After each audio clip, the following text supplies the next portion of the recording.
Welcome to Objectified, where we dive into the stories behind the things that shape our world. Today, we explore the origins of NFTs, those digital collectibles that took the internet by storm. Non-fungible tokens, or NFTs, represent unique ownership in a sea of identical digital files. We will trace their roots, see how they grew, and understand why they matter. Grab a coffee, because this journey through blockchain history is packed with surprises. Let us start at the very beginning. The idea of NFTs did not appear out of nowhere. It built on earlier experiments with blockchain technology. Back in 2012 and 2013, developers tinkered with something called colored coins on the Bitcoin network. These were basically ways to mark specific Bitcoins as unique, attaching real-world value or assets to them, like representing property or stocks.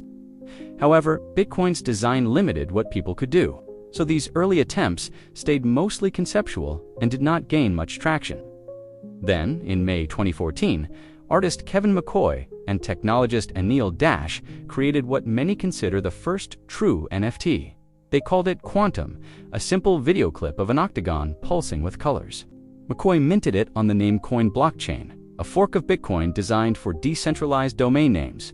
He sold it to Dash for $4 during a live presentation at the New Museum in New York City. This act linked a digital artwork to a unique blockchain entry, proving ownership without a central authority. Quantum set the stage for what NFTs would become, but at the time, few people noticed. A year later, in October 2015, the Ethereum project launched on the newly born Ethereum blockchain. Demonstrated at Ethereum's first developer conference in London, Ethereum offered 457 hexagonal tiles in a virtual world that users could buy and trade. Each tile acted as a unique asset, but sales were slow. Most tiles sat unsold for years until a frenzy in 2021 drove their value up dramatically. Ethereum showed how Ethereum's smart contracts could make owning and transferring unique digital items easier than before.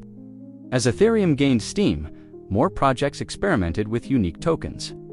In 2016, the rare Pepe directory brought meme culture into the mix.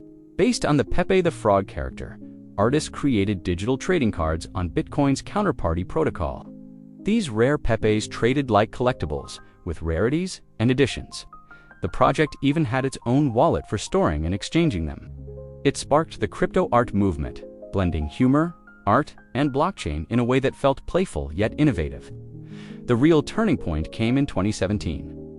That year, Ethereum hosted several landmark projects that pushed NFTs toward mainstream awareness. In June, Larva Labs released CryptoPunk's 10,000 algorithmically generated pixel art characters. Each punk had unique traits like hairstyles, accessories, or alien features, making them rare in different ways. Initially free to claim, they became highly valuable over time. CryptoPunks inspired the profile picture collections we see today. Just a few months later, in November 2017, Dapper Labs launched CryptoKitties. This game let players buy, breed, and sell virtual cats, each with distinct genetic traits passed down through generations. CryptoKitties exploded in popularity, clogging Ethereum's network with transactions. It introduced the world to the fun side of NFTs, where digital ownership felt like collecting pets or trading cards, but with real economic value. These early projects laid the groundwork, but they needed a standard to scale. In January 2018, the ERC-721 token standard was proposed for Ethereum. Led by developers like William Entrican, it defined how non-fungible tokens should work, ensuring each one remained unique and trackable. CryptoKitties adopted an early version of this standard, and it quickly became the blueprint for NFTs on Ethereum and beyond. From these humble origins, NFTs evolved rapidly. The ERC-721 standard opened the floodgates for innovation. Developers could now create tokens for all sorts of things, from art to virtual land. In 2018, games like Axie Infinity started using NFTs for in-game creatures and items. Players owned their Axies truly, breeding and battling them to earn cryptocurrency. This play-to-earn model turned gaming into a potential income source, especially in regions like the Philippines during the pandemic. The art world caught on to platforms like OpenSea, launched in 2017, grew into massive marketplaces where anyone could mint and sell digital art as NFTs. By 2020, projects like Art Blocks allowed generative art, where algorithms created unique pieces on demand.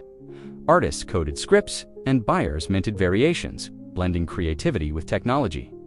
Virtual worlds added another layer, Decentraland, which began development in 2015 and opened in 2020. Let users buy plots of land as NFTs. People built homes, galleries, and even casinos in this metaverse. Similarly, crypto voxels offered voxel-based parcels for ownership. These spaces showed how NFTs could represent digital real estate, complete with scarcity and value. Sports and entertainment jumped in October 2020. NBA Top Shot partnered with Dapper Labs to turn basketball highlights into collectible NFTs. Fans bought moments like epic dunks, with rarities based on editions. It brought NFTs to mainstream audiences, with sales topping hundreds of millions. The boom peaked in 2021. Beeple's massive collage, Every Day's The First 5,000 Days, sold for $69 million at Christie's auction house. This event drew celebrities, brands, and investors.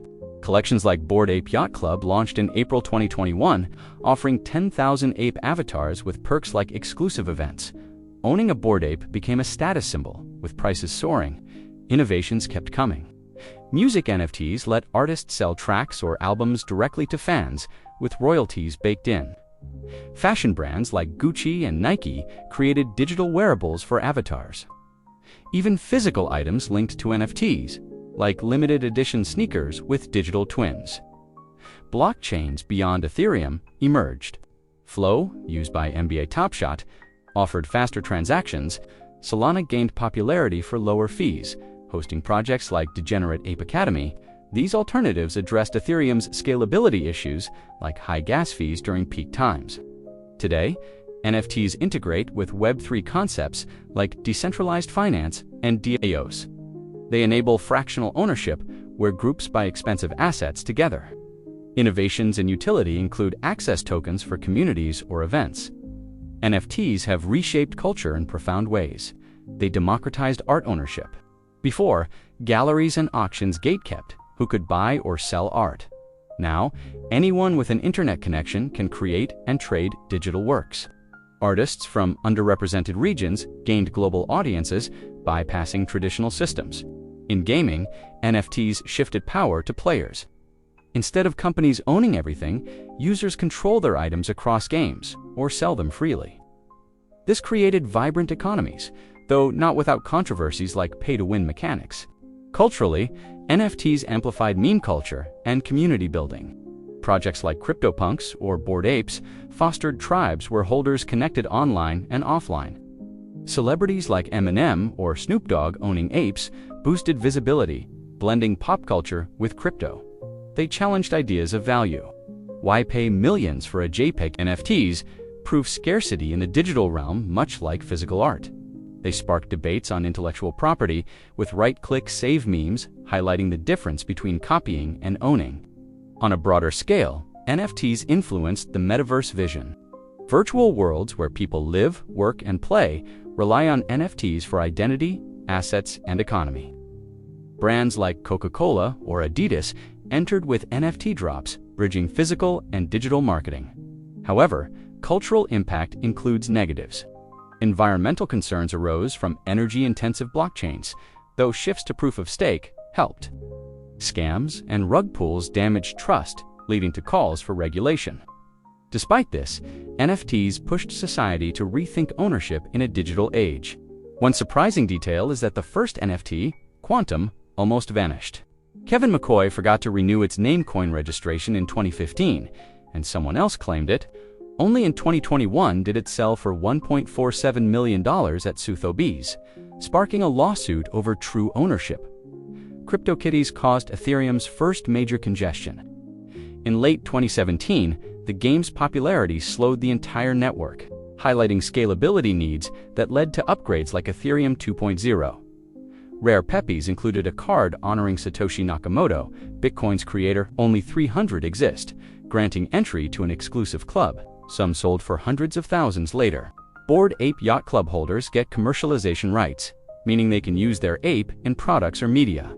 This turned NFTs into intellectual property assets. NBA Top Shot made over $800 million in 2021, showing sports fans' appetite for digital collectibles. Edward Snowden sold an NFT called Stay Free for $5 million in 2021, donating proceeds to press freedom. CryptoPunk number 7523, an alien with a mask, fetched $11.8 million, one of the highest sales. Many early NFTs started as free or cheap. CryptoPunks were claimable for gas fees only, now worth fortunes. The term NFT was chosen over alternatives like deed or title in a developer vote during the ERC 721 proposal. In 2022, over 95% of NFT collections reportedly had zero value, per some reports, showing the market's volatility. We have journeyed from colored coins to metaverse empires. NFTs started as tech experiments but grew into a cultural force, redefining ownership and creativity. While the hype has cooled, their underlying technology promises more innovations ahead. If you enjoyed this deep dive, hit that like button and subscribe to Objectified for more stories on fascinating objects and ideas. Share your thoughts in the comments. What is your take on NFTs? Thanks for watching. See you in the next video.